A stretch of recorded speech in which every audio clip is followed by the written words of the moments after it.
নবম শ্রেণীর সকল ছাত্রছাত্রীদের প্রোগ্রেস টিউটোরিয়াল ইউটিউব চ্যানেল এবং ফেসবুক পেজে স্বাগত। আমাদের আজকের আলোচনার বিষয় হলো নবম শ্রেণীর ভূগোলের পৃথিবীর গতিসমূহ অধ্যায়ের বাম দিক ও ডান দিকের মধ্যে মিল স্থাপন। প্রথম মিল স্থাপনটি দেখো, মহাবিষুব। মিল স্থাপনটি হবে 21শে মার্চ। পরের দাগটি দেখো, জলবিষুব। মিল স্থাপনটি হবে 23শে সেপ্টেম্বর। পরের পয়েন্টটি দেখো, কর্কট সংক্রান্তি। মিল স্থাপনটি হবে 21শে জুন। পরের পয়েন্টটি দেখো, মকর সংক্রান্তি।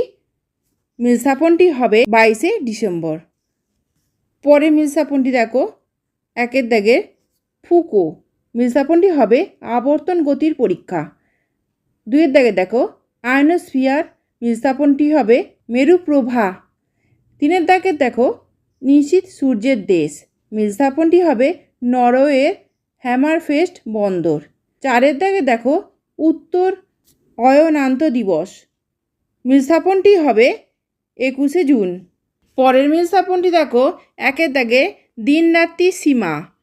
মিল স্থাপনটি হবে ছায়াবৃত্ত। দুয়ের দাগে দেখো, তির্যক সূর্যালোক কোষ্ঠ বন্দর। মিল স্থাপনটি হবে মেরু অঞ্চলে। তিনের দাগে দেখো, কোরিওলিস বল। মিল স্থাপনটি হবে বায়ুর দিক বিক্ষেপ। পরের দাগটি দেখো, চারের দাগের সূর্যাস্তের পরবর্তী সময়।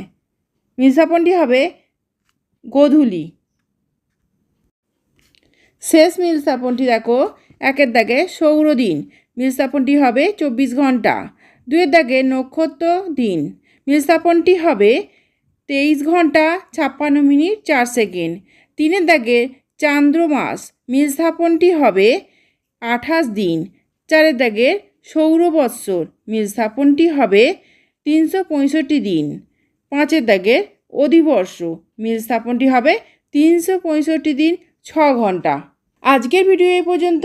ভিডিওটি ভালো লাগলে অবশ্যই লাইক, শেয়ার এবং সাবস্ক্রাইব করো। ধন্যবাদ।